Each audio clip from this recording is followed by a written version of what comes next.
السلام علیکم ورحمۃ اللہ وبرکاتہ۔ کیسے ہیں آپ حضرات؟ امید کرتا ہوں بہت اچھے ہوں گے، اللہ عافیتوں میں رکھے۔ آج محرم الحرام کی 4 تاریخ ہے اور یہ میری پہلی ویڈیو ہے۔ کوشش تو بہت کی کہ میں پہلی محرم کو ہی ڈالوں، لیکن میری طبیعت خراب تھی، میری آنکھیں دکھ رہی تھیں، بہت تکلیف تھی آنکھوں کے اندر۔ اللہ کا شکر ہے اب ٹھیک ہے، ہلکا پھلکا انفیکشن ابھی بھی ہے لیکن الحمدللہ۔ تو اب میں ویڈیو شروع کرتا ہوں۔ اعوذ باللہ من الشیطان الرجیم، بسم اللہ الرحمن الرحیم۔ ہوا یوں کہ جب حضرت علی کرم اللہ وجہہ کے انتقال کے بعد امام حسن رضی اللہ تعالی نے جب گدی سنبھالی، جب حکومت لی اپنے ہاتھ میں، تو غالباً 6 مہینے آپ نے حکومت کی۔ پھر ایک مصلحت کے تحت انہوں نے حکومت کو الوداع کہا اور حضرت معاویہ کے ہاتھ پر بیعت کی اور حکومت ان کو سونپ دی۔ مصلحت یہ تھی کہ اس وقت میں جو مسلمان تھے بٹے ہوئے تھے، کچھ لوگ حضرت معاویہ کے ساتھ تھے، تو انہوں نے سوچا کہ اگر معاویہ ہی گدی سنبھال لیں گے تو سبھی، میں ہاتھ پہ بیعت کر لوں گا تو سبھی کر لیں گے، یعنی کہ مسلمان ایک ہی پلیٹ فارم پر آ جائیں گے۔ اس مصلحت کے تحت انہوں نے حضرت معاویہ رضی اللہ عنہ کو گدی سونپ دی اور بیعت بھی کر لی۔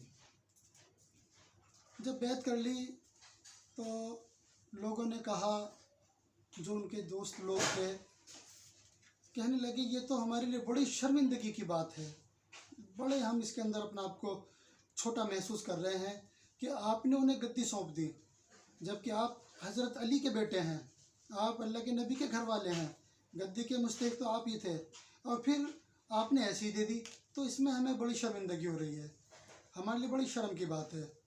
تو حضرت امام حسن رضی اللہ عنہ نے کہا کہ میں آخرت کی زندگی کے اوپر دنیا کی ذلت کو کچھ نہیں سمجھتا۔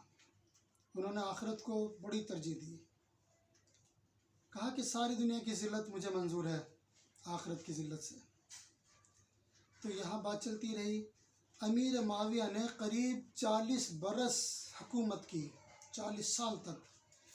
کافی اس کے اندر روڑ پھیٹ ہوئے، لڑائی جھگڑے بھی، مطلب جنگیں بھی ہوئی ہیں۔ تو ان کے ایک بیٹا بھی پیدا ہوا تھا جس کا نام یزید تھا،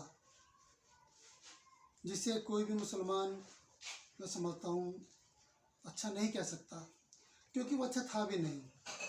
تو حضرت معاویہ رضی اللہ تعالیٰ عنہ کے انتقال کے بعد یزید گدی پر مسلط ہو گیا، گدی کو قبضہ لی اور بیعت لینی شروع کر دی، لوگوں سے جبر سے لی، جیسے بھی لی بیعت لینی شروع کر دی، لوگ بیعت ہونے بھی لگے۔ تو مدینہ کے اندر کچھ صحابی تھے جس میں سب سے اعلیٰ مقام حضرت امام حسین رضی اللہ تعالیٰ عنہ کا ہے۔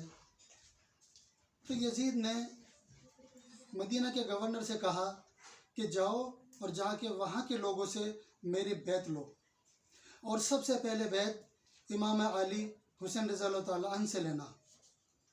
تو جب وہ آئے، گورنر تھوڑے نیک ہی تھے، جب وہ آئے کہا کہ ایسے ایسے میں اس کام سے آیا ہوں، آپ سے بیعت لینے آیا ہوں۔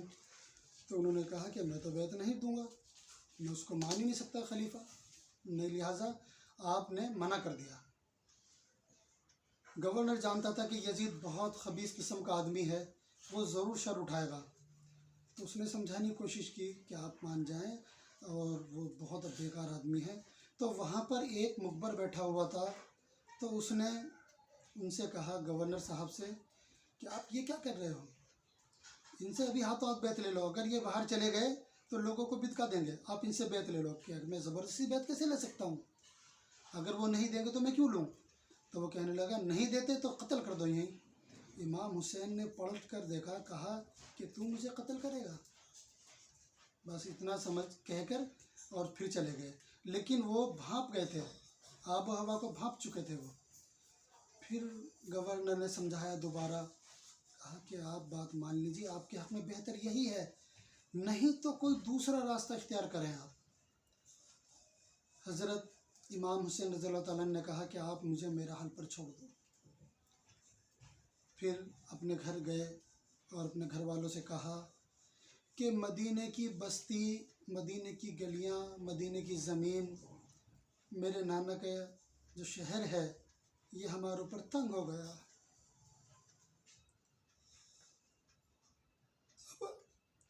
اب ہمیں یہاں سے جانا پڑے گا. تو کہا میرے ساتھ کون کون چلنے کو تیار ہے؟ تو کون منع کرنے والا تھا؟ آپ کے تمام گھر والے سب چل دیے. کسی مصلحت سے کچھ کو چھوڑ بھی دیا. کہا کہ جب حالات اچھے ہو جائیں گے تو ہم واپس آ جائیں گے، آپ یہیں رہو. تو رات کے وقت میں یہ لوگ اپنے اونٹ پر سامان وغیرہ باندھ کے نکلنے لگے. تو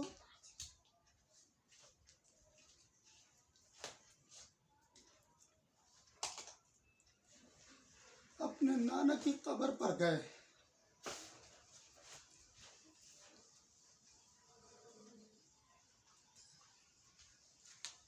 میں کس طرح بولوں؟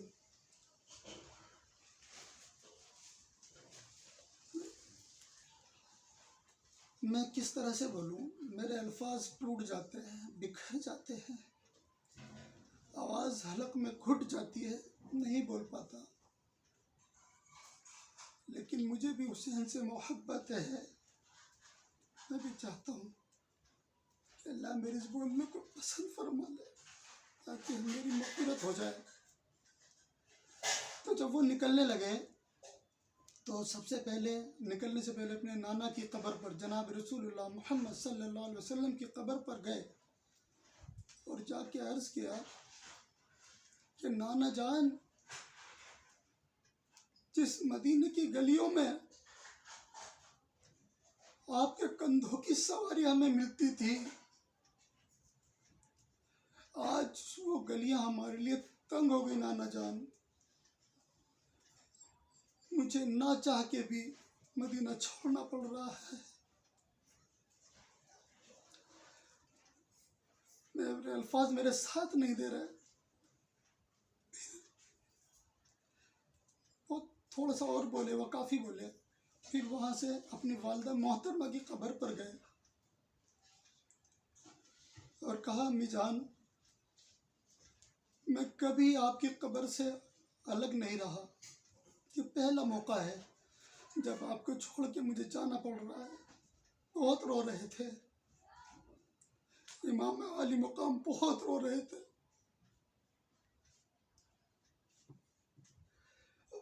اور کیوں نہ روئے، وہ ماں بھی تو ایسی تھی. جس دن بی بی فاطمہ رضی اللہ عنہ کا انتقال ہونے والا تھا، اس دن جو کام وہ کر رہی تھی، اس دن جو کام نمٹا رہی تھی، سب سے زیادہ کام حسن اور حسین کا نمٹا رہی تھی. ان کو نہلا رہی تھی، ان کو دھلا رہی تھی، ان کے کپڑے دھو رہی تھی، ان کو طے کر رہی تھی. تو امام حسین بہت روئے اور کہا کہ مجھے اجازت دیں. اپنے نانا سے بھی اجازت لی، اپنی والدہ سے بھی اجازت لی اور مکہ کی طرف چل دیے. جب وہ مکہ پہنچنے تک اپنے کسی بھی گھر والوں سے نہیں بولے. اگر کسی نے پوچھ بھی لیا کہ خیریت تو ہے، تو آپ یوں کہتے کہ اس سے پوچھ رہی ہو خیریت، اس سے پوچھ رہے ہو کہ جو اپنے نانا کا شہر چھوڑ کر جا رہا ہے، اس سے خیریت پوچھ رہے ہو. وہاں پہنچ گئے، مکہ پہنچ گئے تو بڑا استقبال ہوا. امام علی کا بڑا استقبال ہوا، بہت زیادہ ویلکم کیا. کہا کہ اب آپ امن والی جگہ آ گئے ہیں. تو یہاں میں چاہتا ہوں کہ تھوڑی سی کوفہ کے بارے میں آپ کو بتا دوں. کوفہ جو ہے حضرت عمر فاروق رضی اللہ عنہ کے دور میں یہ بستی بسائی گئی تھی. اس سے پہلے کوفہ نہیں تھا. تو وہاں وہ بستی بسائی گئی. تو وہ ہمیشہ سے وہ لوگ حضرت علی یہ اہل بیت کی محبت کرنے والے تھے، محبت کرتے تھے ہمیشہ سے. اور حضرت علی نے بھی دارالخلافت کو وہیں بسا دیا تھا. اور امام حسن نے بھی وہیں پر اپنی دور خلافت میں کام کیا. تو پتہ نہیں کس طرح کی محبت تھی ان لوگوں کی. حالانکہ حضرت علی کو بھی وہیں شہید کیا گیا اور امام حسن رضی اللہ تعالیٰ عنہ کو بھی زہر دے کر وہیں مارا گیا. اور محبت کرنے والے بھی تھے. واللہ عالم کیسی محبت تھی اللہ بہتر جانتا ہے. دھوکے باز لوگ تھے ویسے تو. انہوں نے تو حضرت علی کرم اللہ وجہہ کو بھی دھوکہ دیا. ایک مرتبہ ایک جگہ مسلمانوں پر ظلم ہو رہا تھا. تواریخ میں نہیں جاؤں گا نہیں تو ویڈیو بہت لمبی ہو جائے گی. تو حضرت علی کرم اللہ وجہہ نے اپنے دوستوں سے کہا کہ وہاں فلاں جگہ ہمارے بھائی ہیں مسلمان ہیں ان پہ ظلم ہو رہا ہے, لہٰذا ان کی مدد کو ہمیں جانا ہے اور یہاں سے ہم اپنا سفر شروع کریں گے صبح کو اس میدان سے. تو رات میں سبھی لوگ یہیں سو جائیں, صبح کو ایک ساتھ نکلیں گے. تو حضرت علی کرم اللہ وجہہ نے اپنا ڈیرا وہاں ڈال دیا, تمبو لگا لیا اور آپ سو گئے. جب صبح اٹھ کر دیکھا تو ایک بھی انسان وہاں نہیں آیا آپ کے کہنے پر. حضرت علی کرم اللہ وجہہ بہت روئے اور اپنی داڑھی کو پکڑ کر یوں کہنے لگے, تو کب کو رنگین ہوگی, تو کب کو رنگین ہوگی. اتنا دکھ انہیں ہوا. یہ اب آپ کے ذہن میں سوال آتا ہوگا یہ کیا جملہ کہا انہوں نے. یہ جملہ دراصل ایک مرتبہ حضرت علی کرم اللہ وجہہ بیمار ہوئے, غالباً بخار تھا بہت شدت کا. تو جناب رسول اللہ محمد صلی اللہ علیہ وسلم تاجدار مدینہ ہادی کوثر حضرت علی کرم اللہ وجہہ کی طبیعت پوچھنے کے لیے ان کے گھر آئے. کہا کہ علی کیسے ہو؟ تو حضرت علی کہتے ہیں کہ یا رسول اللہ ایسا لگتا ہے کہ میں مر ہی جاؤں گا, بہت تکلیف ہو رہی ہے. تو جناب رسول اللہ محمد صلی اللہ علیہ وسلم نے ارشاد فرمایا کہ اے علی تم جب تک نہیں مر سکتے جب تک تمہاری داڑھی یہاں کے خون سے یہ لال نہ ہو جائے. تو اس لیے جب انہیں دکھ ہوا تو کہہ رہے ہیں کہ تو لال کب ہوگی, تو لال کب ہوگی. ان کے دوست بڑے دھوکے باز تھے, بڑے بے وفا دوست تھے حضرت علی کے, اور وفاقت وہ بھی بڑھتے تھے, محبت کی دہائی بڑھ دیتے تھے وہ لوگ. تو کوفہ جو تھے اہل کوفہ لوگ یزید کو اور بنو امیہ کو بالکل نہیں مانتے تھے.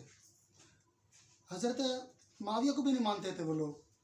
وہ بس حضرت علی کے دیوانے تھے, اہل بیت کے دیوانے تھے. وہ نہ جانے کیا کیسا پانی تھا وہاں کا, کیا ہوا یہ.